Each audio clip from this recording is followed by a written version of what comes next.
आज हम उपस्थित हैं पटना डीएवी में, जहां विद्यार्थियों का यज्ञ प्रतियोगिता। प्राचीन काल में हमारे गुरुकुलों में यज्ञ का प्रत्येक बच्चों को प्रशिक्षण दिया जाता था और उस यज्ञ को करके के बच्चे अपने जीवन में कीर्ति यश वैभव प्राप्त करते थे। उसी परंपरा में आज हम उपस्थित हैं डीएवी में, जहां बच्चों को एक तरह से वैज्ञानिक तरीके से, ये भी एक प्रयोगात्मक परीक्षण है, जहां हम अग्नि में घी विभिन्न प्रकार की सामग्री डाल के अपने एयर को शुद्ध करते हैं, वातावरण को शुद्ध करते हैं। ये बच्चे बहुत ही सुंदरता के साथ अपने एक एक यज्ञ को कर रहे हैं। यहाँ इनको हवन कुंड में प्रयोग होने वाली समिधाएँ, घृत, सामग्रियाँ, मंत्र, सब बच्चे और उनकी वेशभूषा, ड्रेस कोड, एक एक विद्यालय के बच्चे हैं। जैसे कि आप यहाँ देखेंगे, बच्चों ने सारी व्यवस्था स्वयं की हुई है। सामग्री है, दीपक है, संविधाएँ हैं, किस तरह से संविधाओं को रखना है, पात्र कैसे होने चाहिए, यज्ञ करते समय हमारी वेशभूषा कैसी होनी चाहिए, हमारा मानसिक स्तर कैसा होना चाहिए, प्रसन्न चित्त होकर के हम यज्ञ करें। एक एक हवन कुंड की आप देखेंगे, निरीक्षण करेंगे और बहुत ही सुंदर माहौल बनाने का और प्रयत्न किया गया है, क्योंकि भारत एक सांस्कृतिक देश है और हमारी संस्कृति हमको स्वच्छता से जोड़ती है, पवित्रता से जोड़ती है। हमारी वेशभूषा, हमारा एक एक कार्य इतना सुंदर और पवित्र भावनाओं से भरा हो।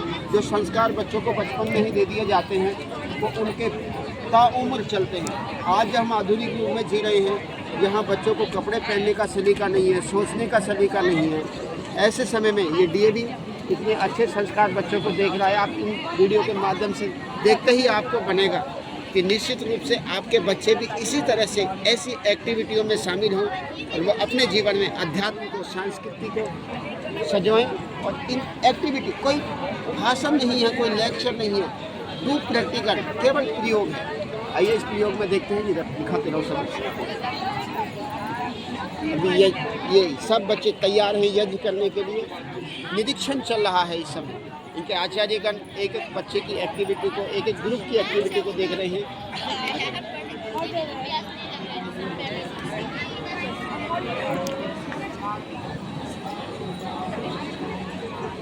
वेदों का प्रचार प्रसार में है। स्वामी दयानंद सरस्वती ने ऋग्वेद, यजुर्वेद, सामवेद, अथर्ववेद कितना सुंदर बनाया। इसको थोड़ा आगे तक दिखाओ।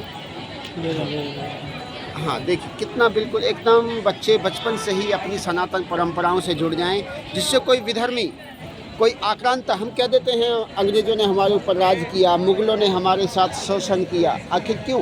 क्योंकि हम अपने बच्चों को बचपन से ही वो संस्कार ना दे पाए, जिससे वो अपनी परंपराओं को आगे बढ़ाते और कोई उन्हें मूर्ख ना बना पाए।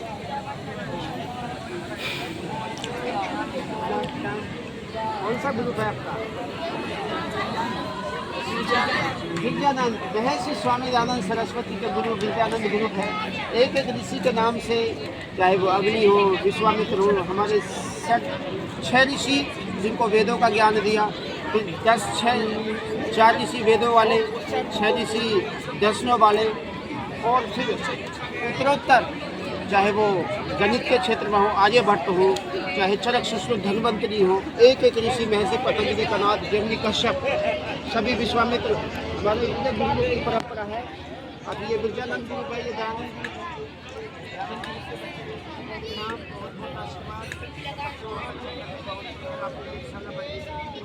यज्ञ कुंड को सजाया हुआ है। आप इधर आते हैं, ये महर्षि व्यास, अग्नि, वायु, आदित्य और अंगिरा ऋषि। ये अंगिरा, तो उसको ऐसे क्यों लगाओ? ऐसे सामने लगाना था ना उसको सामने लगाना ऐसे। हाँ, बिल्कुल ठीक। चलो ठीक है, ठीक है। महर्षि व्यास आचार्य के बैठने का स्थान।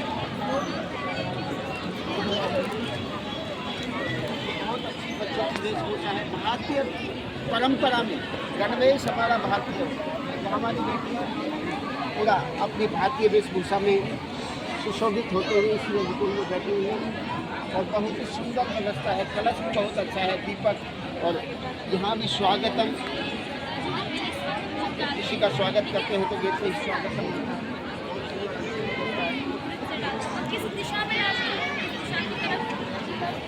ये हमारा है एकलव्य, कपिल के बाद एकलव्य ऋषि उपनिषद के हैं। वहाँ भी बहुत सुंदर व्यवस्था बच्चे ने की है। किसको अच्छा कहा जाए, किसी को न्यून कहा जाए। ये तुला, ये तो हमारे जो परीक्षक हैं जो इस प्रतियोगिता को देख रहे हैं उनके लिए चैलेंज होगा कि वो किसको छोटा किसको बड़ा बताएं, किसको श्रेष्ठ सिद्ध करें। इधर आइए, ये हमारे कौन सा ग्रुप है, क्या नाम है आपका? सुमंतो ऋषि के नाम से आर्य समाज हमारे भारत माता की जब व्यवस्था की है। हमारे तो ये बिल्कुल ऋषि जैसे ही लग रहे। क्या नाम है आपका? खड़े जाओ। देखो बिल्कुल ऋषि जैसे ही लगे। क्या नाम है आपका? मृदुल। बिल्कुल मृदु स्वभाव के हैं, बहुत शालीन स्वभाव के बच्चे हैं सभी।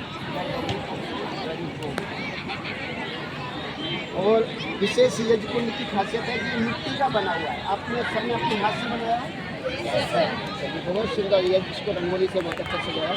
बच्चे मिट्टी से बनाए, मिट्टी से कुछ सृजन करना सीखे, क्योंकि हमारी मिट्टी ये सब कुछ है। ये भारत माता सब कुछ उत्पन्न करने वाली है।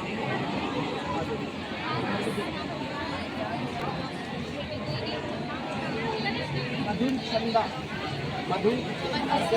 ग्रुप नाम, आपको बहुत बहुत आशीर्वाद।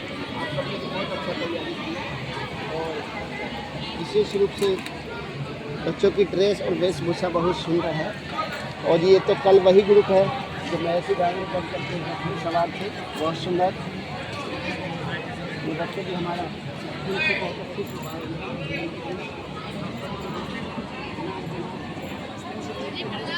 अपने आप में विशेष नजर आता है। कात्यायन ऋषि आएंगे कात्यायन ऋषि बहुत सुंदर व्यवस्था की है। बच्चे भोर में सुबह से ही उठते ही इन्होंने तैयारियां की है। भी लगभग 7:30 बजे का समय है, अब तक ये सारी तैयारी हो चुकी है और बहुत सुंदर बस यज्ञ करने के लिए तैयार है। अभी निरीक्षण चल रहा है, सबकी वेशभूषा, यज्ञशाला, साज सज्जा, विशेष रूप से साज सज्जा कितनी अच्छे से की है सभी बच्चों ने। बच्चे सभी धन्यवाद के पात्र हैं।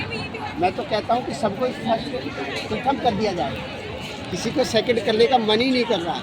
इधर भी बहुत सुंदर, और इन्होंने तो बिल्कुल एकदम वो बनाया है यज्ञशाला, उसको कांस बोलते हैं। इसी तरह से कांस की झोपड़ियाँ बना करके जंगलों में रहा करते थे। और ये हमारे भविष्य के ऋषि हैं, छोटे छोटे ननिहाल बालक बालिका, ये भविष्य के ऋषि हैं। टीचर इसको ध्यान देंगे।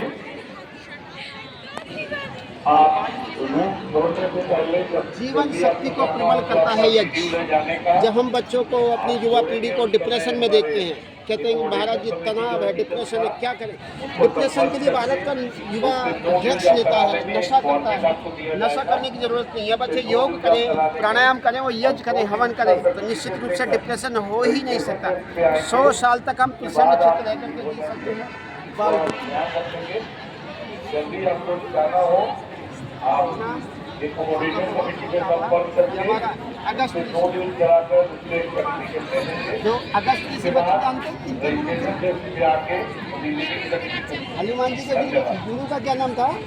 महर्षि अगस्त। तो अपने हनुमान जी वीर बजरंगबली जिनको हम कहते हैं, जो राम के बहुत प्यारे थे, राम भक्त वीर हनुमान जी के गुरु का नाम क्या था? अगस्त। अगस्त ऋषि के आश्रम में आप सब उपस्थित हैं, आपका स्वागत है।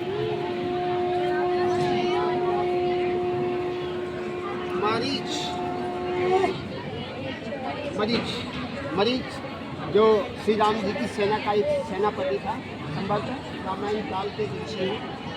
आप मरीच ऋषि के आश्रम में हो, शंख बजा करके इसका शंखनाद हुआ है।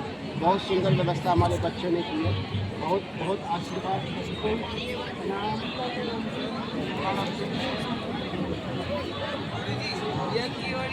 Panini, very good. पाणिनि ऋषि के बारे में सब बच्चे जानते होंगे।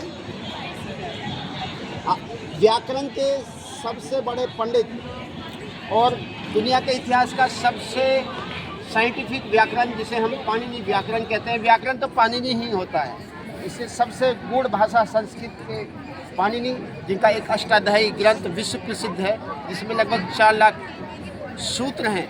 और उन सूत्रों को पढ़ के बालक कितना मेधावी होता है, ये तो आप जान पाएंगे परम पूज्य स्वामी रामदेव जी महाराज इन्हीं अष्टाध्यायी के 4000 सूत्रों को याद करके कितनी प्रखर मेधा से इस भारतवर्ष की संस्कृति को आगे बढ़ाने का काम कर रहे हैं।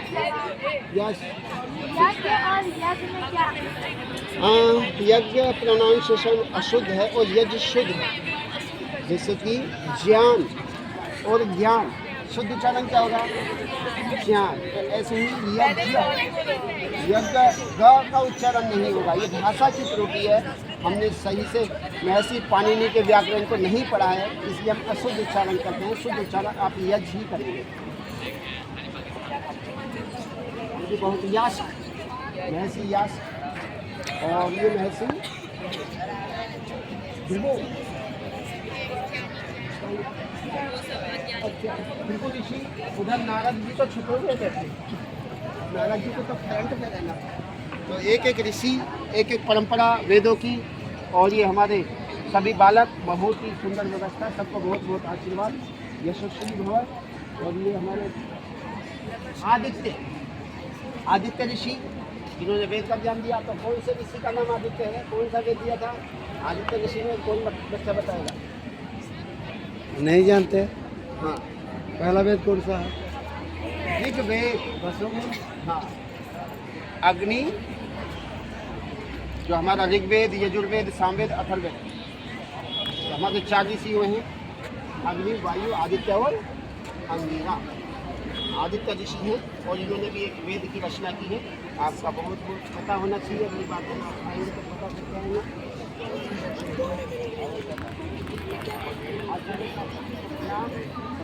बहुत बहुत आशीर्वाद। हमारे आनंद पुरुषार्थी जी भी आज की इस निरीक्षण प्रक्रिया में सभी आचार्यों का सहयोग कर रहे हैं। सब बच्चों का बहुत बहुत। अग्नि, आदित्य और अग्नि। अग्नि ऋषि का कौन सा वेद है बच्चों, बताइए?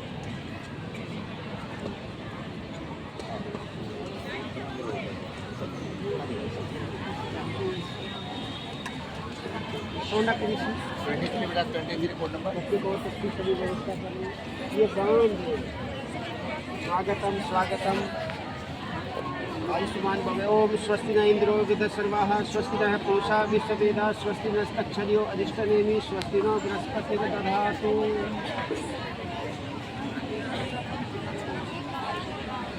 आप कोई मंत्र सुनाएंगे? आवाज। चंद्रम वंदेत नित्यं पवित्रं पापनाशनम आपदा हर्तो नित्यं लक्ष्मी वसतु सर्वदा। वेरी गुड, बहुत सुंदर व्यवस्था। सभी को बहुत बहुत आशीर्वाद। आशीर्वचन हमारे ऋषि एक साथ को लेकर के बैठे हुए हैं, सबकी सेवा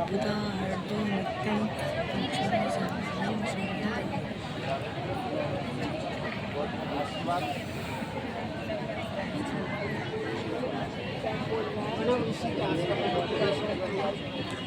तो बच्चों, आप कण्व ऋषि के आश्रम को संचालित कर रहे हैं, कण्व ऋषि के आश्रम में यज्ञ कर रहे हैं। तो क्या आप बताएंगे कण्व ऋषि किसके गुरु थे?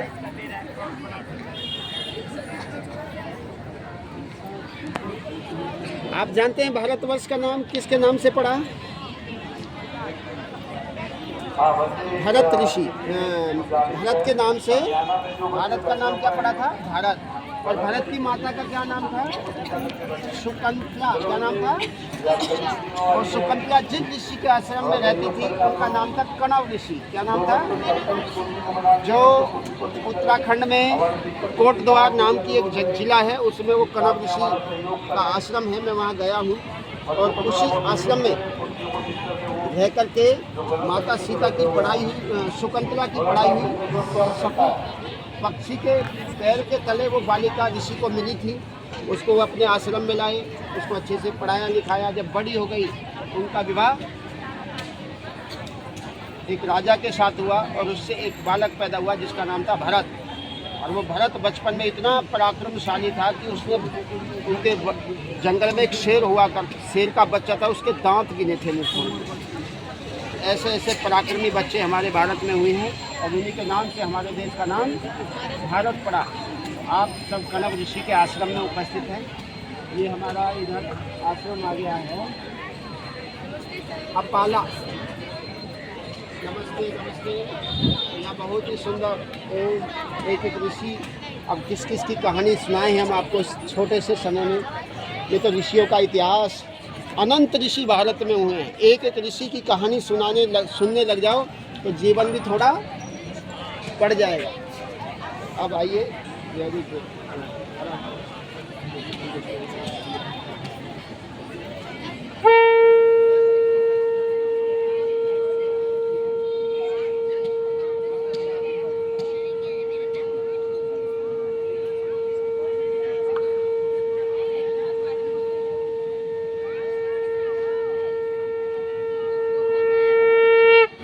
सनातन धर्म का शंखनाद हो चुका है इस लोक मुद्रा आश्रम से, लोपा मुद्रा आश्रम। और हमारे बच्चे ने बहुत ही सुंदर शंख और इनका जो कलश, अमृत कलश, जिसमें भारतवर्ष की संस्कृति, सनातन संस्कृति का अमृत भरा हुआ है।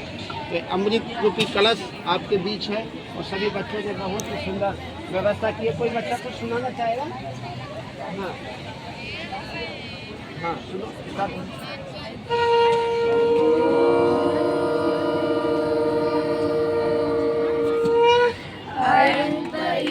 आत्मा जातवेदस्ते मेघस्ववर्धस्वचेतवर्धय चास्मान् प्रजया पशुभिरमवचसि नानाकेन समेधया स्वाहा। बहुत सुंदर बात, सभी बच्चों ने अच्छा लिया। और किसी तरह से बच्चे के बचपन से ही मंत्र, और मंत्र को समझेंगे तो इस संसार रूपी तंत्र को भी समझ लेंगे। मंत्र किसे कहते हैं? तंत्र को समझने के लिए जिस विचार का प्रयोग होता है उसे बोलते हैं मंत्र। समझ में आया? ये संसार एक तंत्र है। तंत्र को इंग्लिश में बोलते हैं सिस्टम। क्या बोलते हैं?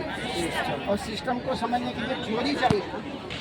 जैसे थ्योरी आपके पास होती है तो आप प्रैक्टिकल कर पाते हैं, इसलिए आपके पास मंत्र होगा तो आप यज्ञ कर पाएंगे और दुनिया को ठीक से समझ पाएंगे। मंत्र एज ए थ्योरी और तंत्र एज ए सिस्टम।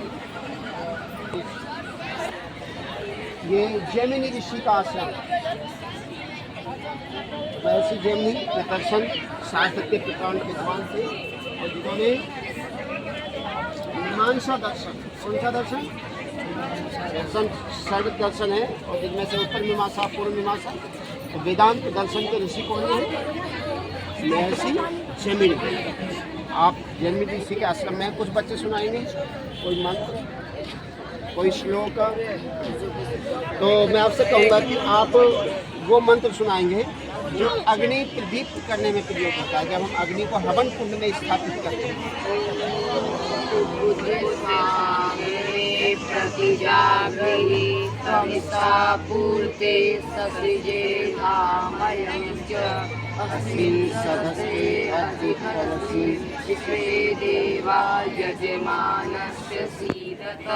बहुत सुंदर। इसका मतलब बच्चों को मंत्र भी कंठस्थ। अत्रि, बहुत सुंदर। ये बच्चों ने बहुत ही सुंदर। बच्चों की परीक्षा हो जाए। अत्रि ऋषि के आश्रम में है तो सभी अत्रि टोली के बालकों से अब हम कौन सा मंत्र सुने? आप सृष्टि मंत्र सुनाइए। ये कठिन तो नहीं हो गया? याद है? चलो याद है तो आप ये वो वाला सुनाएंगे, आचमन मंत्र सुनाइए। अमृत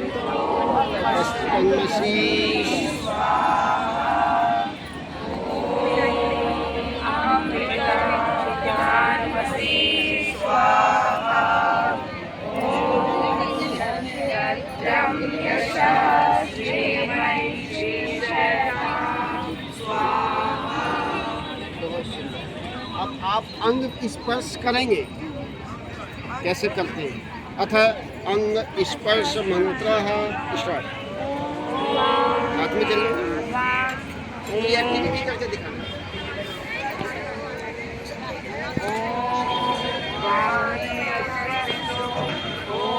अक्षरों में प्राणोऽस्तु, ओम अक्षरों में चक्षुरस्तु, ओम कर्णयोर में श्रोत्रमस्तु, ओम बाहोर में बलमस्तु, ओम ओजोर में ओजोरसु ओम अरिष्ठानि मरिष्ठानि तन्तानि सहसस्तु।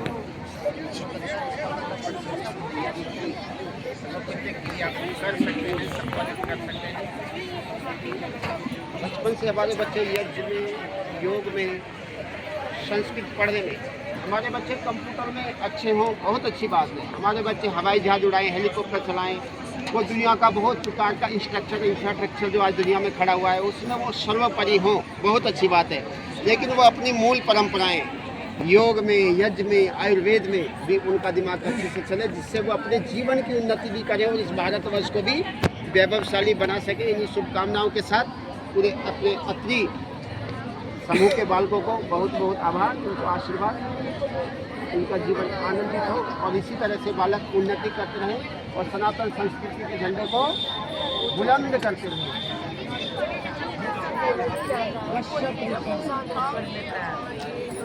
महर्षि कश्यप, कनाद, तो जो सप्त ऋषि हैं उनमें से कश्यप ऋषि हैं, तो हम इन बच्चों से भी कुछ सुन लें। तो आप सुनाइए महामृत्युंजय मंत्र सुनाओ।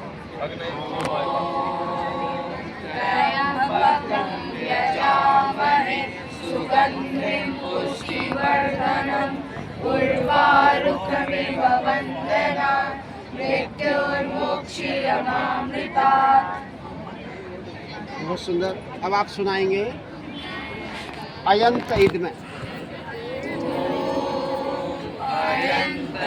आत्मा जात वेदसेने दशवटस्वच्छेदवतया तस्मात् प्रजया पशुभिः ब्रह्मवर्चसे ज्ञानादेन समेधया स्वाहा।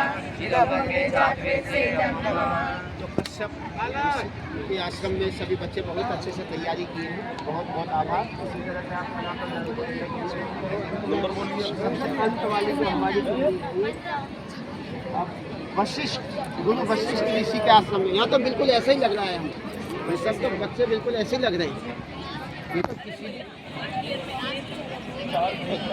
राम जी धनुष्मान लेकर के नहीं बैठे, और उधर सिंधी महाराज यज्ञ की रक्षा के लिए, यज्ञ की रक्षा के लिए, जिस तरह से राम जी ने, कृष्ण जी ने ब्राह्मणों के यज्ञ की रक्षा की, और यहाँ तो स्वयं शिव भगवान भी उपस्थित हैं। सब एक एक बच्चा बहुत ही सुंदर तैयारी के साथ बैठा हुआ है, यज्ञ तैयार है।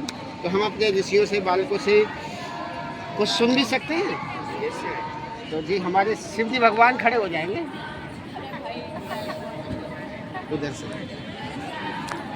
तो आप सुनाइए ईश्वर स्तुति प्रार्थना उपासना का प्रथम और अंतिम मंत्र सुनाएंगे। ईश्वर स्तुति प्रार्थना उपासना का प्रथम और अंतिम मंत्र।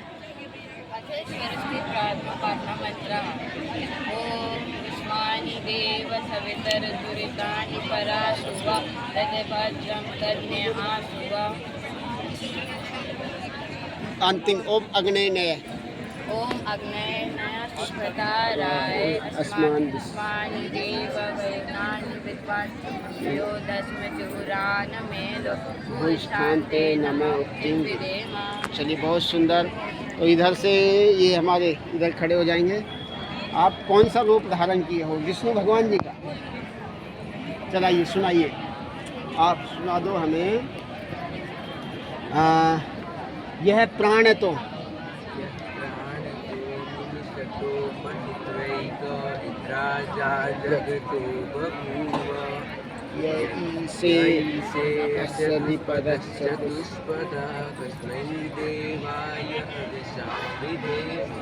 चलिए शाबाश, बैठ जाइए। बहुत बच्चों का, सबका वशिष्ठ ऋषि के आश्रम में सबका स्वागत है। बच्चों को बहुत बहुत आशीर्वाद। इन्होंने बहुत अच्छी साज सज्जा बहुत अच्छी की, जबरदस्त। तो साज सज्जा के लिए तो मैं बहुत ही अद्भुत। चलो इन बच्चों से थोड़ा सा, ये हमारे हनुमान जी बैठे हैं क्या? और विष्णु जी बैठे हुए, ऋषि मुनि। तो इसको थोड़ा नीचे करो, दाढ़ी तो घना आपको सांस लेने। हाँ चलिए, तो बच्चों से कुछ थोड़ा सा सवाल कर लेते हैं। बच्चों, आप यज्ञ की तैयारी आपकी सब पूर्ण हो चुकी है। तो कोई बच्चा बताएगा इसमें गाय का घी क्यों सर्वश्रेष्ठ होता है?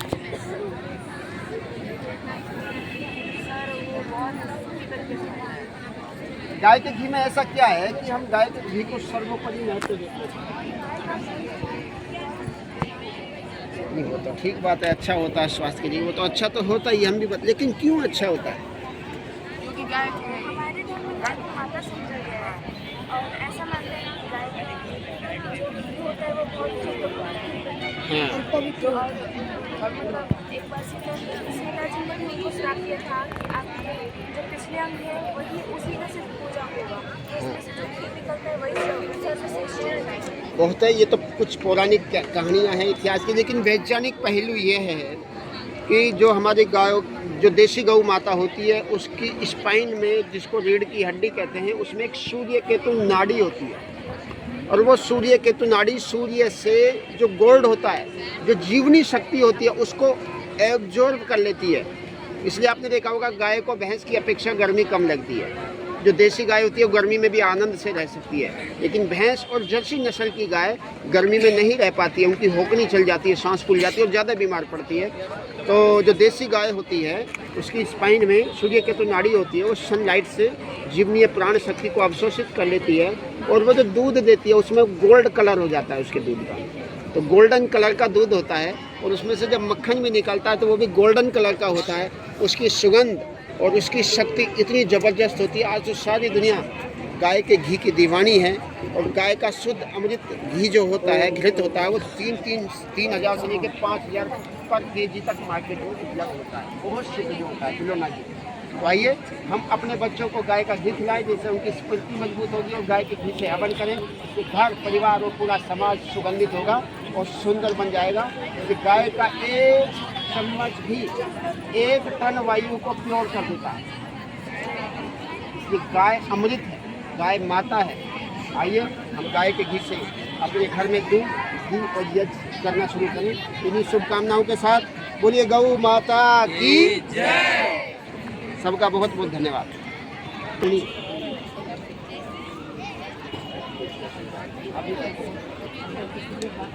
चलो दूसरा शुरू करते, दूसरा अभी हम उपस्थित हुए हैं पराशर ऋषि के आश्रम में, जहाँ हमारे बाल पराशर ऋषि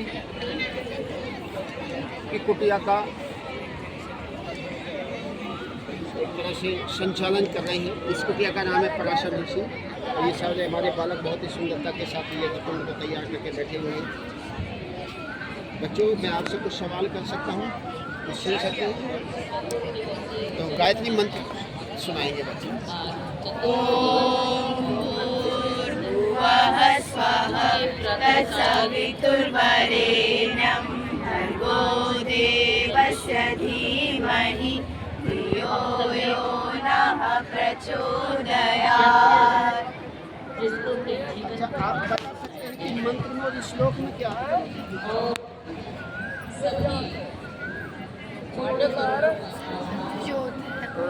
भगवान को समर्पित किए जाते हैं। चलो मैं बताता हूँ। जो मंत्र होते हैं वो वेद होते हैं और श्लोक तो कोई भी स्मृति हो सकते हैं, कोई भी ग्रंथ हो सकते हैं, रामायण महाभारत गीता, उनमें सब श्लोक होते हैं। लेकिन जो 4 वेद होते हैं, वेद 4 होते हैं और चारों वेदों में जो होता है उसी को मंत्र कहते हैं। उस वेद को छोड़ के अन्यत्र जो होता है उसे मंत्र बड़े हैं। उन्हीं चारों वेदों के मंत्रों को उपनिषद में भी व्याख्या किया गया है। उपनिषद को इसलिए चारों वेदों के मंत्र को व्याख्या किया गया है, तो वो व्याख्या कथा के माध्यम से उसको हम उपनिषद कहते हैं। तो मंत्र आपको वेदों में और उपनिषदों में ही मिलेंगे। इसके अलावा जहाँ भी मिलेंगे वो आपको श्लोक होंगे, सूत्र होंगे, सूक्तियाँ होंगी, उन्हें हम मंत्र नहीं कहेंगे। जैसे गीता महाभारत का एक ग्रंथ है, लेकिन उसमें 700 श्लोक है। क्या है? उन 700 श्लोकों को मंत्र नहीं कहेंगे। समझ में आया? इस बात का हमेशा ध्यान रखेंगे। मंत्र में और श्लोक में भेद होता है। मंत्र को स्वयं भगवान बनाते, श्लोक कोई भी बना देगा। समझ में आ गया? मंत्र और श्लोक में क्या भेद है? मंत्र को परमात्मा बनाते हैं और इस योग को मनुष्य बनाते हैं। तो जो ईश्वर ने बनाया वो वेद है, और जो हमने बनाया वो श्लोक है। समझ में आ गया? कोई डाउट?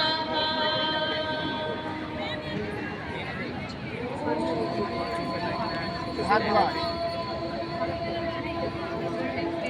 आयुष्मान। तो बच्चे तैयार हैं?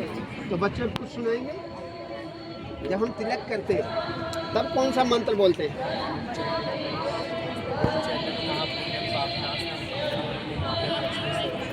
नहीं, मंत्र सुनाइए। मंत्र है ओम स्वस्ति न इंद्रो वृद्धसर्वाः स्वस्ति न पूषा विश्ववेदा स्वस्ति नस्तक्षरियो अजिष्टनेमि स्वस्ति नो बृहस्पति दधातु। ये बोलते हैं ना? हाँ, वेरी गुड।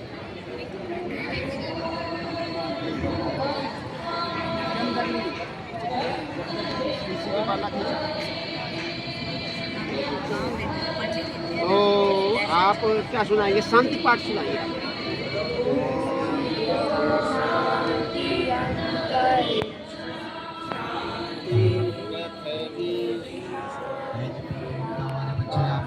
मनोज जी, मनोज शास्त्री जी यहाँ कृपया माइक पे के पास आए और आप यहाँ संचालन करके यज्ञ को प्रारंभ करा दें। सभी बच्चे वहाँ से ध्यान से सुनेंगे और साथ में यज्ञ करें। मनोज जी, आप इधर शुरू करा लीजिए।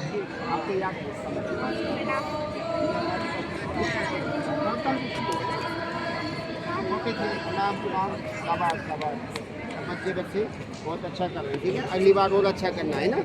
शाबाश। आश्रम में बहुत अच्छी व्यवस्था है। इधर हमारी माता जी बैठी हैं, माता जी को प्रणाम। वो भी हवन करने के लिए तैयार है।